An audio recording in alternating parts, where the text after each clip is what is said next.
दोस्तों Ramsar sites के बारे में यानी कि आर्द्रभूमि साइट्स के बारे में, आर्द्रभूमि स्थल के बारे में आपने जरूर सुना होगा। इन दिनों एक जानकारी इससे संबंधित बहुत ज़्यादा खबरों में है। बेसिकली बिहार से संबंधित है, तो बिहार के आगामी एग्जाम में ये पूछा जा सकता है। क्योंकि ये एक इम्पॉर्टेंट टॉपिक है, इसको आपको ध्यान रखना चाहिए, समझना चाहिए। देखिए रामसर साइट्स की बात करें तो अब तक इसको अगर हम छोड़ दें तो 93 साइट्स पूरे भारत में थे। अभी बिहार के कटिहार जिले का जो गोगाबिल झील है इसमें शामिल हुआ। इसके साथ ही भारत में अब रामसर साइट्स की जो संख्या है बढ़कर होगी 94। लेकिन बिहार में कितने रामसर साइट्स हैं और कब कब रामसर साइट्स का दर्जा दिया गया, किन किन स्थलों को, ये एक बड़ा सवाल है, बड़ा प्रश्न है। क्योंकि कई बार यहां से प्रश्न ऑलरेडी पूछे जा चुके हैं। 2020 में जो बेगूसराय का कांवर झील है उसे मान्यता दिया गया था। फिर 2023 में दिया गया नागी और नकटी पक्षी अभ्यारण्य, दो स्थल जो जमुई में है। इसके बाद गोकुल जलाशय और उदयपुर जो झील है पश्चिमी चंपारण और बक्सर में, वो यहाँ पर आप देख सकते हैं। और रिसेंटली गोगाबिल कटिहार का अक्टूबर 2025 में इसमें शामिल हुआ है। एक बार इसको मैं दोहरा दे रहा हूँ कि कांवर झील बेगूसराय का 2020 में, नागी पक्षी अभ्यारण्य 2023 में, फिर नकटी 2023 में, गोकुल जलाशय 2025 सितंबर में, उदयपुर झील, मतलब ये दोनों साथ में हुआ था, ये भी 2025 में, फिर गोगाबिल जो झील है कटिहार वाला, ये भी इसमें अक्टूबर 2025 में शामिल हुआ। और इसके साथ ही बिहार में रामसर साइट्स की जो संख्या है वो अब 6 हो गया।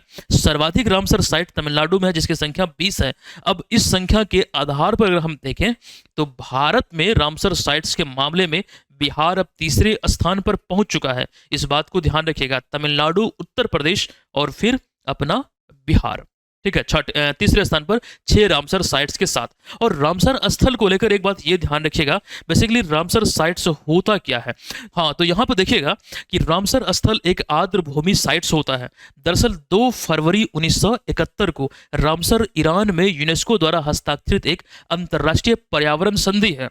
संधि के परिणाम स्वरूप किसी भी स्थल को, मतलब जो यहाँ पर संधि हुआ है रामसर ईरान में, कोई भी स्थल को रामसर साइट्स का अगर दर्जा दिया जाता है तो उसे अंतर्राष्ट्रीय स्तर से सहयोग मिलता है, उसके संरक्षण को लेकर उसे एक अलग पहचान मिलती है। तो इस चीज को ध्यान रखिए, बेसिकली उसके संरक्षण को लेकर ही ये तमाम चीजें होती है। और एक बात यहाँ पर यह ध्यान रखिए, 2 फरवरी जो ये डेट लिखा गया है, 2 फरवरी को प्रत्येक वर्ष विश्व आर्द्रभूमि दिवस भी मनाया जाता है। क्लियर है, इतनी बातों को ध्यान रखिएगा। अभी कुछ समय पहले राजस्थान का खीचन और मिनार इसमें शामिल हुआ था। एक जानकारी और, बिहार में जो ये रामसर साइट्स को लेकर हम जानकारी दे रहे हैं, इससे पहले सितंबर में 25 तारीख को ये जानकारी निकल कर आई थी, गोकुल जलाशय और उदयपुर झील को इसमें शामिल किया गया था। तो कंप्लीट जो रामसर साइट्स की सूची है बिहार को लेकर ये है। और मेरे कहने पर इसे जरूर ध्यान रखिएगा, एक छोटा सा पॉइंट है और यहां से आपको 1 अंक तो मिल ही सकता है। वीडियो पसंद आए हो तो वीडियो को लाइक कीजिएगा और अपने दोस्तों सहपाठियों को जरूर शेयर कीजिएगा। और अगर आप बीपीएससी एडीओ एग्जाम की प्रिपरेशन में लगे हैं तो टेस्ट सीरीज तो आपके लिए उपलब्ध है, इसे जरूर ज्वाइन कर लीजिएगा। पेपर 1, 2, 3 पूरे सिलेबस का कंप्लीट कवरेज यहां पर आपको मिलेगा। और प्रैक्टिस के लिए सब्जेक्ट वाइज टेस्ट भी हम आपको दे रहे हैं। इसमें करंट अफेयर्स, बिहार जीके भी इंक्लूडेड है सब्जेक्ट वाइज में। तो ये पेपर वाइज और सब्जेक्ट वाइज तमाम टेस्ट ये आपको मिल रहा है केवल और केवल 299 रुपये में। एप्लीकेशन पे जाइए। अच्छा, अभी तो ऑफर भी है, कूपन कोड न्यू अप्लाई करेंगे तो केवल 255 रुपये में 15% डिस्काउंट के साथ आप इसे ले सकते हैं।